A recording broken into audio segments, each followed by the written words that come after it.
Hello, my name is Dzindzichashvili, and the purpose of this DVD, there will be no theoretical discussions. There will be no discussions about what is the best move in the opening. We already done that part. Now we go to practical part of playing these openings. Now, I am gonna show you some of the games, most of them been played by me, on the openings that we very well analyzed in a theoretical part, on a theoretical DVD. Now, these games will bring you, they are carefully selected, very typical play in the opening we're going to discuss. Very typical, something that you may be expecting from average player to a strong player. They may not be the best games, because the way I've been selecting games from the hundreds and hundreds of different games played by different players, I selected ones that best that show you the best ideas at work. So what you may be expecting from opponent, what you may be playing, and their most common thing that may happen in your game. So again, they are not the best games, they are not the brilliant games, but they are very common, and they should be extremely helpful and extremely instructive. So let's get to it.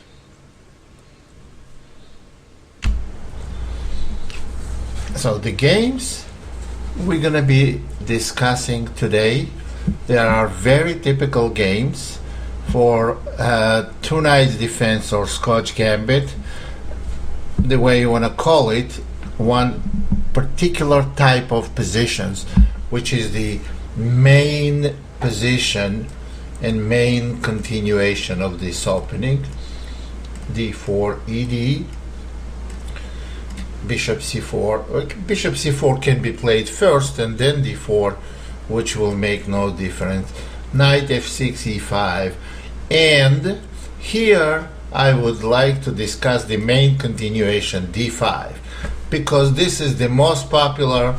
You will probably get it 9 out of 10 times, although there are moves like knight e4 or knight g4, also very playable. d5, bishop b5, knight e4, knight takes d4.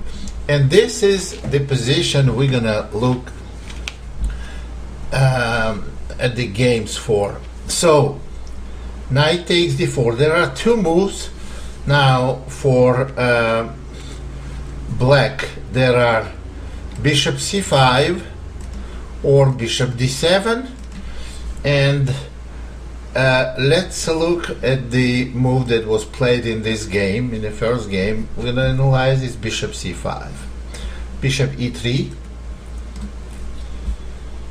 bishop d7, bishop takes c6, b takes c, and knight d2. In the game, my opponent played bishop takes d4. Well, the only other move is knight takes d2, because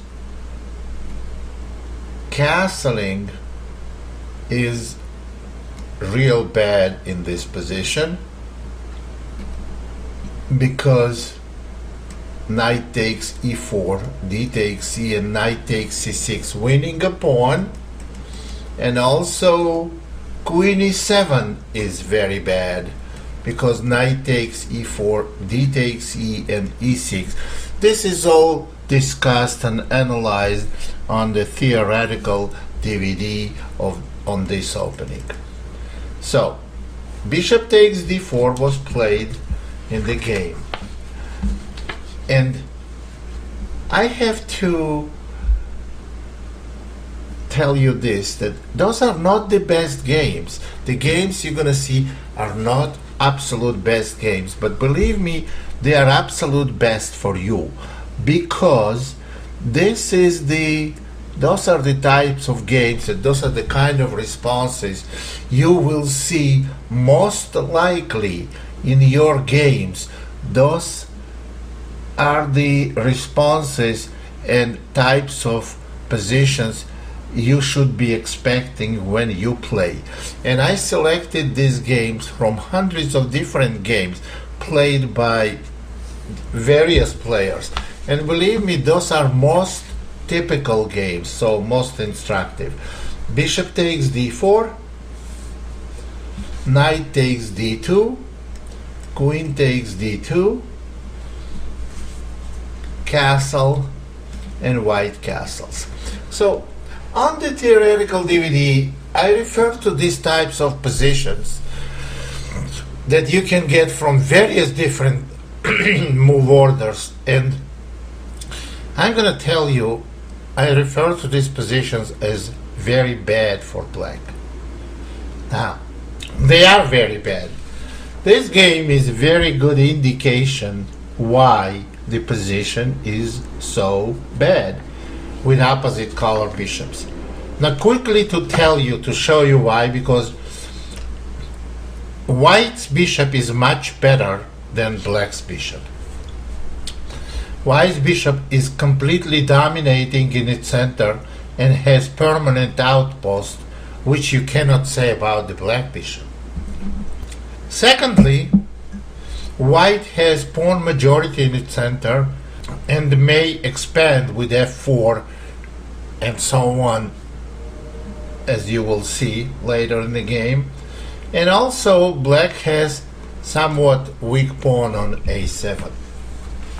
Presence of opposite color bishops favors white, who has middle game advantage. Middle game advantage is always good to have with opposite color bishops. So what happened here? Black played queen h4.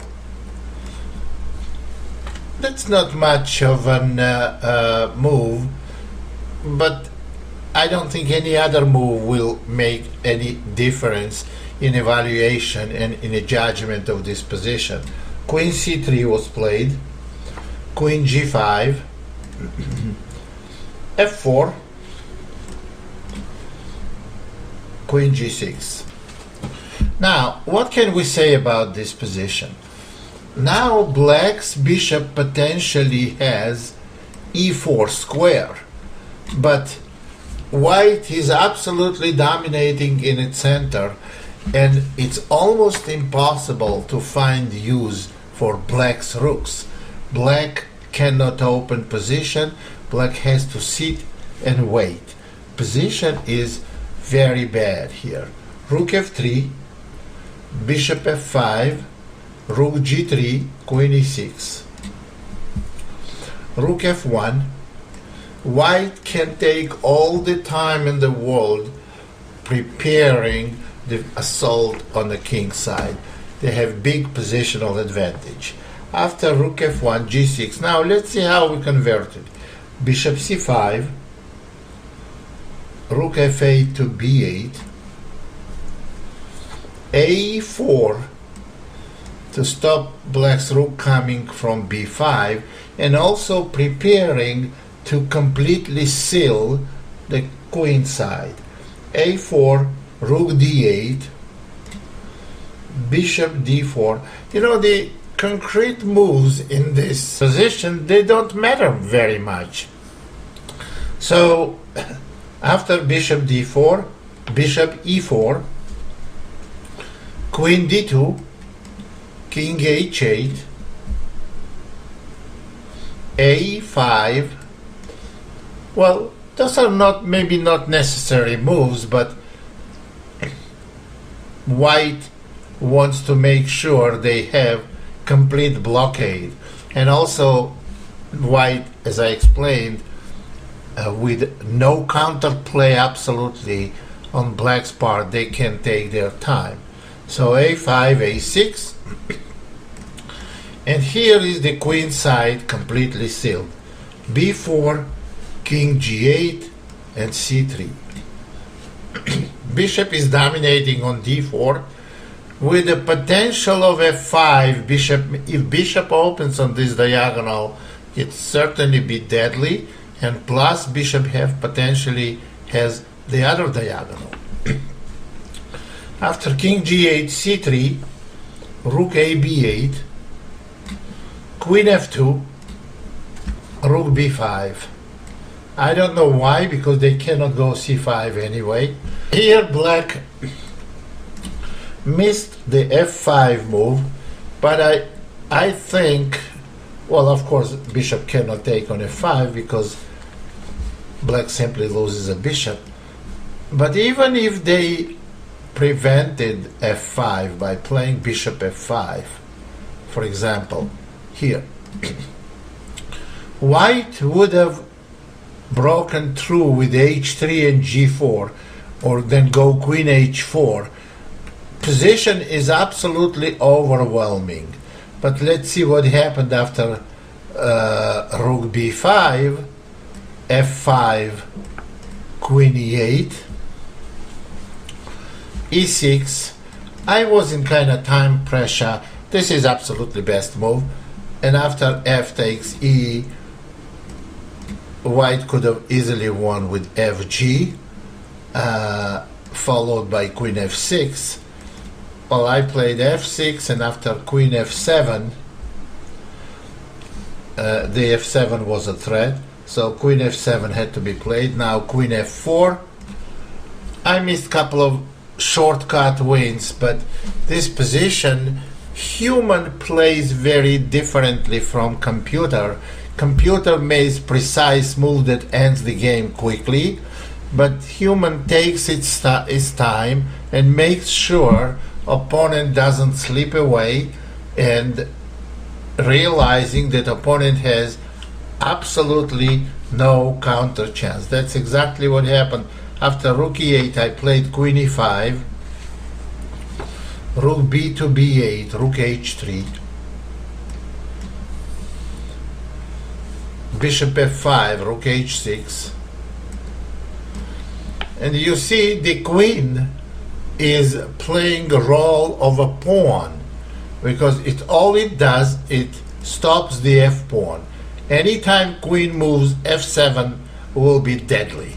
So we have a pawn here on f7 practically, and after rook h6, rook f8, now rook f4, the other rook is coming.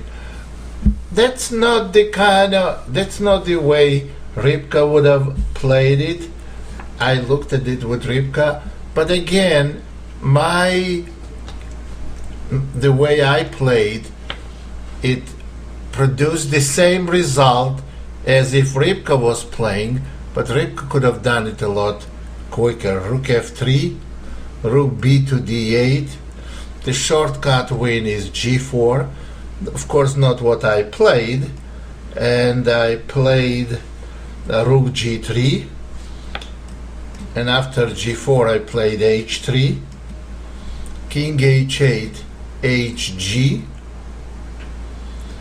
bishop g6, rook takes g6. Again, queen cannot take because of the mate there, and h takes g,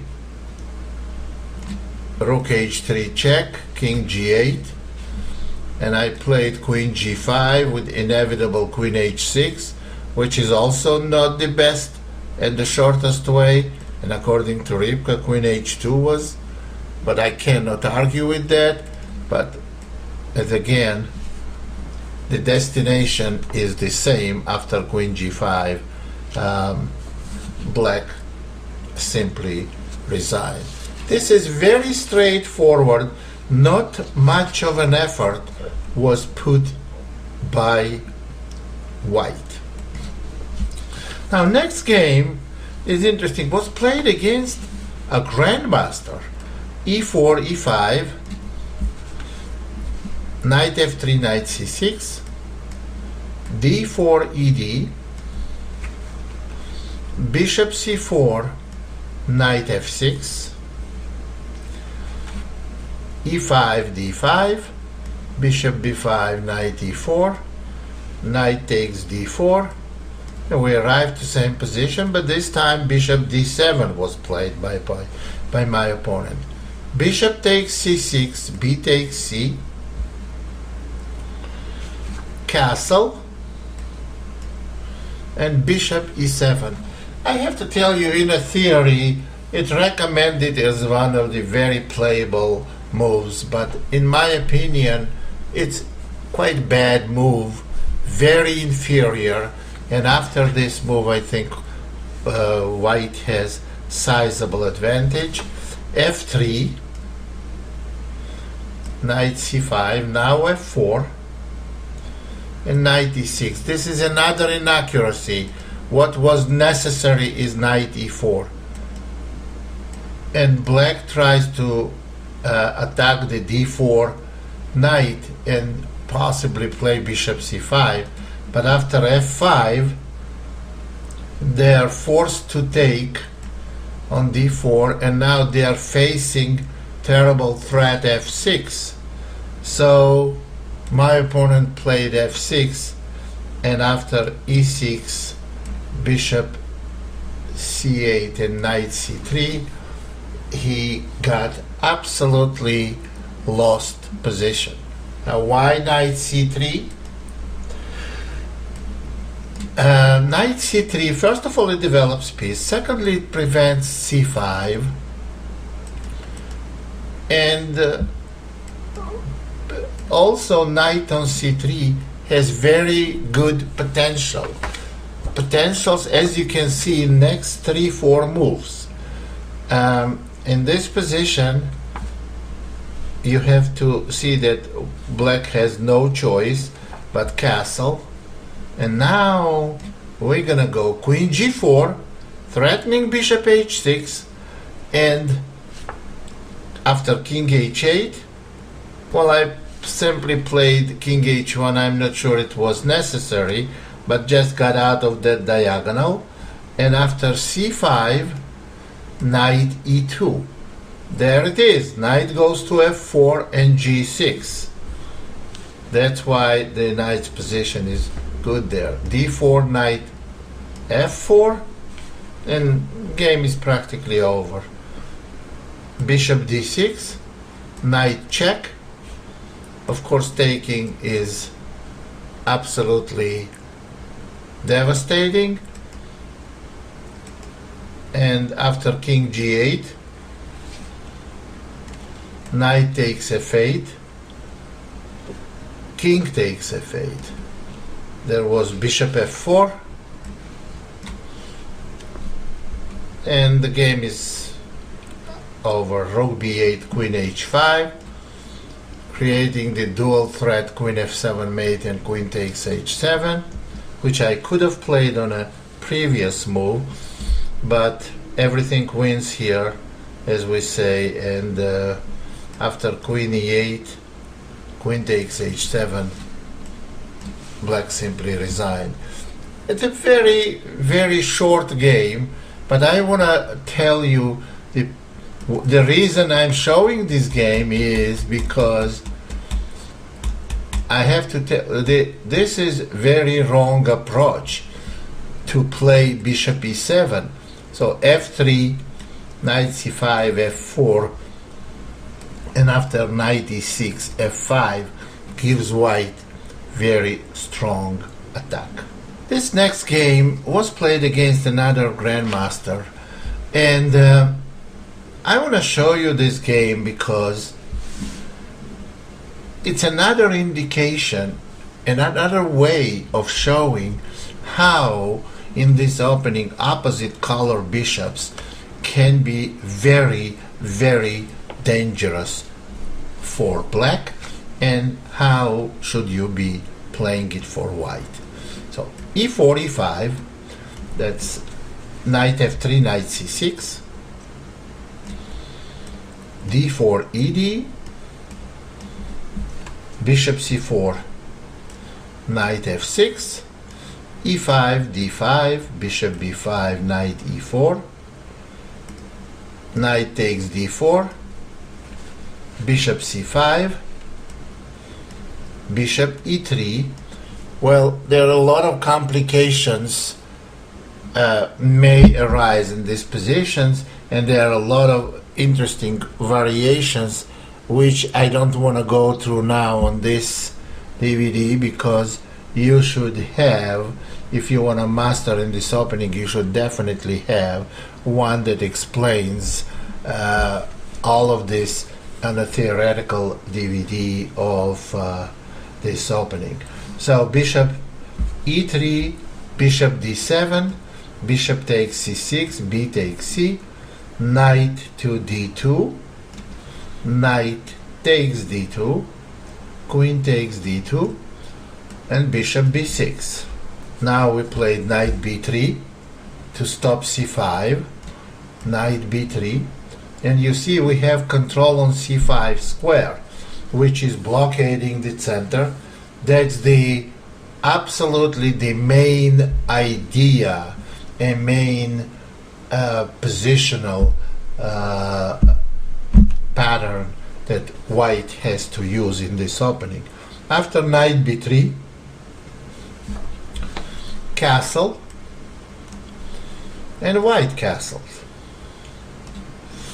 Black plays f6, white plays f4. Everything is according to the theoretical part of this opening. F takes c, f takes c, and on queen e7, queen c3. Rook takes f1, rook takes f1. Rook e8, and knight c5. Black played bishop c8. Now, let's talk about this position. First of all, I have to point this for you. Move like queen takes e5 loses immediately because of the rook f8 check. This move ends the game on this path. White wins the queen. So this is not possible. And bishop c8 was played, and you see that eventually black is not going to be able to tolerate the knight on c5. It will be taken, and we're going to lead to we're going to head to opposite color bishops. So after bishop c8, bishop d4, pawn has to be protected now, and again bishop takes c5 and queen takes e5 loses to rook f8. And after bishop d4,